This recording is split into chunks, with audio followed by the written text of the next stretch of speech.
నిన్న అన్ని రాష్ట్రాల ముఖ్యమంత్రులతో కలిసి నీతి ఆయోగ్ సమావేశం జరిగింది.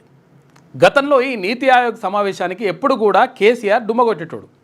ఎందుకనంటే అది చాయ్ బిస్కెట్ల కథ లేకపోతే పల్లి బఠానీల కథ ఉంటుంది. అక్కడ ఏముంది, పల్లి బఠానీలు నోట్లు వేసుకోవాలి, రావాలి, గింతే ఉంటుంది. కాబట్టి నీతి ఆయోగ్లో ఏముండదు. అక్కడ ప్రధానమంత్రి తర్వాత అంటే అసలు యాక్చువల్గా నీతి ఆయోగ్ ఎందుకు ఏర్పాటు చేస్తారు అంటే దేశంలో అంటే అన్ని రాష్ట్రాలకు సంబంధించి ఆయా రాష్ట్రాల్లో ఉన్నటువంటి సమస్యలు ఏంది, అసలు ఎటువంటి పరిస్థితులు ఉన్నాయి, అక్కడ కేటాయింపులు ఏం కావాలి, దానిపైన అన్ని రాష్ట్రాల ముఖ్యమంత్రులతో చర్చించి దాని ప్రకారము అంటే ఏ రాష్ట్రాలకు ఏ అవసరాలు ఉన్నాయి దాన్ని చూసుకొని దాని ప్రకారంగా బడ్జెట్ కేటాయింపులు ఇవన్నీ కూడా జరుగుతూ ఉంటాయి. అయితే అప్పుడు ముఖ్యమంత్రిగా ఉన్నటువంటి కేసీఆర్ ఎప్పుడు కూడా డుమ్మగొట్టేటోడు. ఎందుకనంటే అది ఏముండదు, శనగ బఠానీల కథ, నేను అసలు అడిగి పోయి శనగ బఠానీలు బుక్కలనా, గాని కోసం నేను అంత దూరం పోవాలా అని చెప్పేసి అనేటోడు. కానీ నిన్న మొదటిసారిగా ముఖ్యమంత్రి రేవంత్ రెడ్డి ఆ కార్యక్రమానికి వెళ్ళిండు. తర్వాత ఆ కార్యక్రమాలకు వెళ్ళడంతో పాటు ఇక్కడ రాష్ట్రంలో ఉన్నటువంటి సమస్యలను అక్కడ ఏకరువు పెట్టడంతో పాటు సమస్యలు తర్వాత భవిష్యత్ ప్రణాళిక ఎలా ఉండాలనే విషయాలపైన ఏకరువు పెట్టడంతో పాటు ఇంకొక విషయం ఏం తెలుస్తూ ఉందంటే దానికి సంబంధించినటువంటి బయట లేనట్టున్నాయి. ఈ బీసీలకు సంబంధించినటువంటి 42% రిజర్వేషన్ను కూడా ఇక్కడ డిమాండ్ ఉంది, దానికి అమలు చేయాల్సినటువంటి పరిస్థితి ఉన్నది తెలంగాణలో అని చెప్పేసి అక్కడ చెప్పినట్టుగా తెలుస్తూ ఉంది. నిజంగా అంటే ఇక్కడ నిన్న ఈటీవీలో కథనం కూడా వచ్చింది. అయితే నిజంగా ఒకవేళ అట్లా చేస్తే మాత్రం 100% ముఖ్యమంత్రి రేవంత్ రెడ్డికి బీసీ ప్రజలు 100% కృతజ్ఞతగా ఉంటారు. ఎందుకంటే మెజారిటీ ప్రజలైనటువంటి బీసీల కోసం 100% ఒకవేళ మీరు మాట్లాడితే తర్వాత ఈ 42% రిజర్వేషన్ని అమలు చేసేందుకు నిజంగా అమలు చేస్తే 100% చరిత్రలో నిలిచిపోతారు. ఈ విషయం మాత్రం బరాబర్ చెప్పగలుగుతాం. కాబట్టి నిన్న అదొక విషయం అట్లా ఉంటే ఇక నిన్న కేటీ రామారావు మాట్లాడుతూ ఉన్నాడు. ఏమని మాట్లాడుతున్నాడంటే ముఖ్యమంత్రి రేవంత్ రెడ్డి పేరు నేషనల్ హెరాల్డ్ కేసులో బయటకు వచ్చింది కాబట్టి అందులో ఆ కేసులో ఆయన ఉన్నాడు కాబట్టి నైతిక బాధ్యత వహిస్తూ ముఖ్యమంత్రి పదవికి రాజీనామా చేయాలనేటువంటిది కేటీఆర్ డిమాండ్. మంచిగున్నది, బాగానే ఉంది కథ. మరి గతంలో అసలు యాక్చువల్గా ఇది ఎవరు పెట్టిన కేసు అంటే ఈడీ ఎన్ఫోర్స్మెంట్ డైరెక్టరేట్ పెట్టినటువంటి కేసుకు సంబంధించి ఆయన మాట్లాడిండు. మరి గతంలో కేసీఆర్ మాట్లాడినప్పుడు కానీ తర్వాత కేటీఆర్ మాట్లాడినప్పుడు కానీ ఎప్పుడైనా కానీ ఈడా బోడా రా బే అంటే వచ్చిరు గుంజుకొని పోయారు. అయితే ఇదంతా కూడా జరిగితే అప్పుడు మరి మాట్లాడలే. ఎందుకంటే ఈడీ అంటే మొత్తం కూడా ఏది కేంద్ర ప్రభుత్వం చెప్పు చేతుల్లో ఉంటుంది కాబట్టి కేంద్ర ప్రభుత్వం ఎట్లా చెప్తే అట్లా ఈ ఈడీ అనేటువంటి ఎన్ఫోర్స్మెంట్ డైరెక్టరేట్ అనేటువంటిది వ్యవహరిస్తుంది కాబట్టి దాన్ని పట్టించుకోవాల్సిన అవసరం లేదు అని చెప్పేసి గతంలో వీళ్ళే కేసీఆర్ కానీ తర్వాత కేటీఆర్ కానీ మాట్లాడినరు. కానీ ఇప్పుడేమంటాడు, ఇక్కడ ఈడీ నమోదు చేసినటువంటి కేసులో ఇక్కడ ఈయన పేరు కూడా చేర్చబడ్డది కాబట్టి ముఖ్యమంత్రి రేవంత్ రెడ్డి పేరు కూడా చేర్చబడ్డది కాబట్టి ఎందుకు ఈయన నైతిక బాధ్యత వహిస్తూ రాజీనామా చేయలే అంటున్నాం. మరి గతంలో అక్కడ కల్వకుంట్ల కవిత పేరు కూడా దానిమంటారు పేర్కొని కేసులు అయినాయి, తర్వాత జైలుకి వెళ్ళింది, ఇవన్నీ అయినప్పుడు మరి మా చెల్లె రాజీనామా చేయాలి, మా చెల్లె పార్టీ సభ్యత్వానికి రాజీనామా చేయాలని చెప్పేసి ఎక్కడ కూడా మాట్లాడలే. తర్వాత కొన్ని కేసులు నమోదవుతూ ఉంటాయి. అంటే ఇప్పుడు ఈడీ కేసు అక్కడ పక్కకు పెడదాం, ఏ కేసు అయినా కేసే కదా, తర్వాత ఏ విషయమైనా కానీ దర్యాప్తే కదా. కాబట్టి ఇప్పుడు ఆరోపణలు ఎదుర్కొంటున్నారు. ఇప్పుడు అక్కడ కూడా ఆరోపణలు ఎదుర్కొంటున్నారని అని అనుకున్నప్పుడు ఇక్కడ తెలంగాణ రాష్ట్రంలో ఇక్కడ కాళేశ్వరం ప్రాజెక్టుకి సంబంధించి అనేక రకాలైనటువంటి ఆరోపణలు ఉన్నాయి. అక్కడ గతంలో పనిచేసినటువంటి ముఖ్యమంత్రి కేసీఆర్ పైన, తర్వాత నీటిపారుదల శాఖ మంత్రిగా ఉన్నటువంటి హరీష్ రావు పైన, ప్రభుత్వంలో పనిచేసినటువంటి మంత్రిగా పనిచేసినటువంటి కేటీఆర్ పైన కూడా ఆ విషయానికి బాధ్యత వహిస్తూ మీరు కూడా ఏది మన సిరిసిల్ల ఎమ్మెల్యే పదవికి రాజీనామా చేసేసి అక్కడ పడేసేది. ఎందుకంటే ఆరోపణలు ఎదుర్కొంటున్నావు కదా. తర్వాత ఇక్కడ ఈ కార్ రేసుకు సంబంధించి కూడా ఆరోపణలు ఎదుర్కొంటా ఉన్నారు. తర్వాత ఇక్కడ ఏది ఔటర్ రింగ్ రోడ్డుకి సంబంధించినటువంటి ఆ కుంభకోణానికి సంబంధించి దాంట్లో ఆరోపణలు ఎదుర్కొంటా ఉన్నారు. తర్వాత అదే విషయం కాదు, గొర్రెల స్కామ్కి సంబంధించి గత ప్రభుత్వంలో గొర్రెల స్కామ్ జరిగిందని చెప్పేసి ఆరోపణలు ఎదుర్కొంటా ఉన్నారు. తర్వాత గతంలో ఇక్కడ ఛత్తీస్గఢ్ నుంచి కొనుగోలు చేసినటువంటి విద్యుత్తుకు సంబంధించినటువంటి అంశంలో కూడా మీరు ఆరోపణలు ఎదుర్కొంటారు. అక్కడ ముఖ్యమంత్రిగా పనిచేసినటువంటి కేసీఆర్ కానీ తర్వాత మంత్రిగా పనిచేసినటువంటి మీరు కూడా అందులో భాగస్వాములుగా ఉన్నారు అని చెప్పేసి ఆరోపణలు ఎదుర్కొంటున్నారు.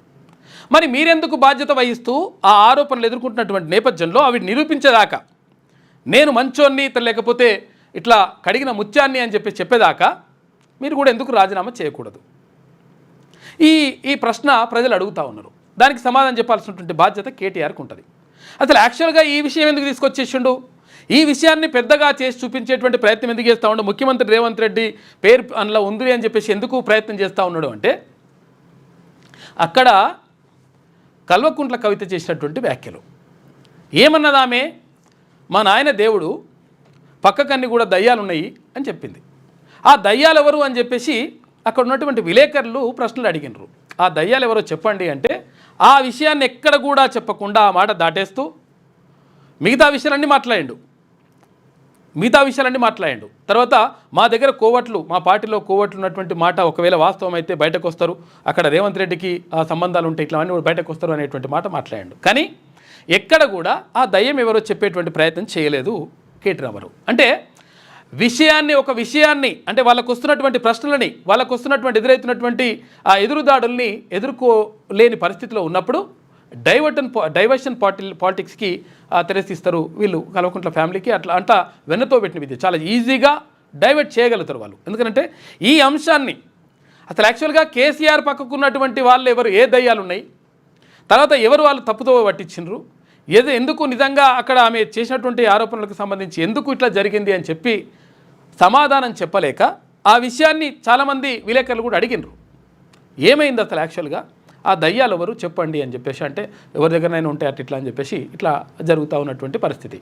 మొత్తం మీద డైవర్షన్ చేయడంలో వాళ్ళు చాలా ఈజీగా డైవర్షన్ చేసేసి తర్వాత ఇక్కడ రేవంత్ రెడ్డి అంశము జస్ట్ పేర్కొన్న అంశాన్ని ఆసరాగా చేసుకొని రాజీనామా చేయాలంట. అట్లా చేయాలంటే ఎన్నిసార్లు మీరు రాజీనామా చేయాల్సి ఉంటుంది గతంలో ప్రభుత్వం ఉన్నప్పుడు. తర్వాత ఇంకొకటి ఏమంటాడంటే మీడియా ఇప్పుడు 100% అండగా నిలవాల్సినటువంటి అవసరం ఉంది ప్రతిపక్షాలకు. ఎందుకంటే ప్రతిపక్షాలకు అంటే ఇప్పుడు ప్రభుత్వానికి అనుకూలంగా మాట్లాడకూడదు, ప్రతిపక్షాలకు అనుకూలంగా మాట్లాడాలి. తర్వాత ఇంకొకటి ఏంటంటే ఒకవేళ మెయిన్ స్ట్రీమ్ మీడియా మాట్లాడకపోతే సోషల్ మీడియా ఉంది అని కూడా అంటున్నాడు కేటీ రామారావు. అంటే దీని ద్వారా ఏంది అంటే ఆయనకు అర్థమైంది కథ. అసలు కథ అర్థమైంది. అధికారంలో ఉన్నప్పుడు ఇవన్నీ ఏమి కూడా కనిపించలేవు, మనుషులు కూడా అవన్నీ కూడా దగ్గరికి రానియలేదు. తర్వాత కనీసం దీనికి సంబంధించినటువంటి మాట్లాడడానికి కూడా ఎవరికి అవకాశం ఇవ్వలే, ఎవరికి కలవలేరు. ఇక్కడ అప్పుడు చంద్రశేఖరరావు కానీ ఇక్కడ కేటీ రామారావు కానీ ఎవరికి కూడా కలవనటువంటి వీళ్ళు ఇప్పుడు ఆయన ఉల్టా మాట్లాడతారు. అంటే ఇప్పుడు అట్లా మాట్లాడుకుంటూ వస్తారనమాట. ఎట్లా ఇప్పుడు ఏమవుతుందంట అసలు యాక్చువల్గా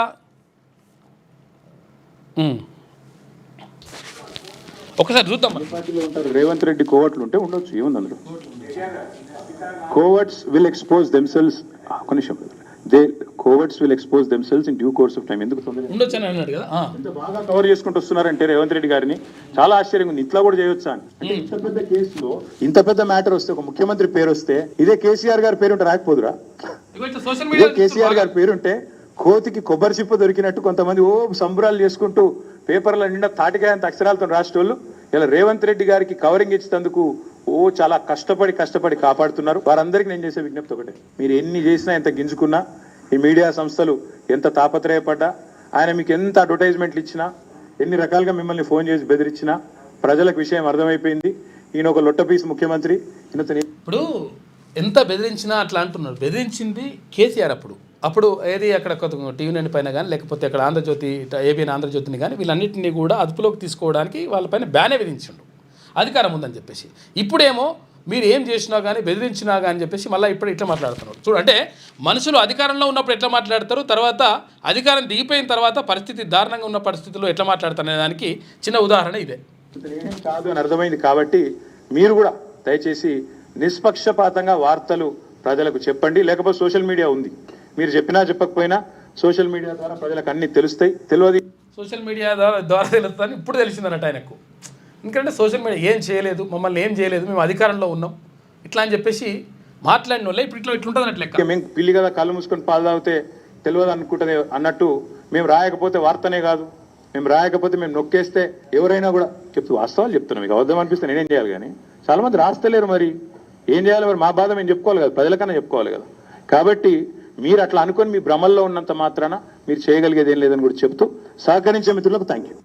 ఎంత బాగా కవర్ చేస్తే ఇట్లా ఇట్లుంటుంది అనమాట. అసలు యాక్చువల్గా ఏంది ఇక్కడ ఏది నేషనల్ హెరాల్డ్ ఇదంతా కూడా పెద్ద సోషల్ మీడియాలో బాగా దీన్ని ట్రోల్ చేస్తూ ఉన్నారు. అంటే డైవర్షన్ పాలిటిక్స్. ఒకవేళ ఇప్పుడు వాళ్ళు ఏమడిగినరు, వాళ్ళు అక్కడ ఉన్నటువంటి విలేకరులు ఏమడిగినరు అంటే అసలు యాక్చువల్గా ఏమైంది, అసలు యాక్చువల్గా మీ పార్టీలో ఇట్లా లుకలుకలేంది, అసలు యాక్చువల్గా ఇదంతా కూడా దీనికి సంబంధించి మాట్లాడండి అంటే ఆ విషయాన్ని పక్కకు పెట్టేసి, అసలు విషయాన్ని పక్కకు పెట్టేసి ఈ కొత్త విషయాన్ని ముందుకు తీసుకొచ్చేసి ఇదే పెద్ద విషయంగా చెప్పేటువంటి ప్రయత్నం చేస్తారు. అట్లుంటుందన్నమాట లెక్క. తర్వాత ఎట్టి పరిస్థితుల్లో ఇక్కడ బీసీ రిజర్వేషన్కి సంబంధించి 42% రిజర్వేషన్, ఇక్కడ విద్యా ఉద్యోగాల్లో, తర్వాత ఇక్కడ స్థానిక సంస్థలకు సంబంధించి కాంగ్రెస్ పార్టీ ఇచ్చినటువంటి హామీకి సంబంధించి మరి రేవంత్ రెడ్డి నిన్న ముఖ్యమంత్రి అక్కడ ఏది నీతి ఆయోగ్ మీటింగ్లో మాట్లాడినట్టుగా తెలుస్తూ ఉంది. మాట్లాడమే కాదు, దాన్ని అమలు చేస్తే 100% మంచి పేరు వస్తుంది, తర్వాత భవిష్యత్తులో ఒక మంచి చరిత్రలో నిలిచిపోతారు. కాబట్టి ఆ విషయం అట్లా చేస్తే బాగుంటుందని చెప్పేసి అందరూ కూడా ప్రజలందరూ కూడా భావిస్తూ ఉన్నారు. అట్లా చేయాలని చెప్పేసి కోరుకుందాం. ఇంకా మీ పిల్లలు ఐఐటి ఎంసెట్ లాంటి కాంపిటేటివ్ ఎగ్జామ్స్కి ప్రిపేర్ అవుతున్నారా? జాబ్స్ కోసం చేసే ప్రయత్నంలో విఫలమవుతున్నారా? ఇంగ్లీష్పై పట్టు సాధించలేక పోటీ ప్రపంచంలో వెనుకబడుతున్నారా? స్టేట్ సిలబస్ అయినా సెంట్రల్ సిలబస్ అయినా అన్ని సబ్జెక్టులు ఇప్పుడు ఒక్క క్లిక్లో. షేక్ స్పైకర్ ఇప్పటి వరకు ఎవరు తయారు చేయలేని విధంగా రూపొందించబడిన సరికొత్త యాప్. ఇప్పుడే షేక్ స్పైకర్ యాప్ని ప్లేస్టోర్ నుండి డౌన్లోడ్ చేసుకోండి. కేవలం 1000 రూపాయలకే 7 ఏళ్ల పాటు సబ్స్క్రిప్షన్ పొందండి.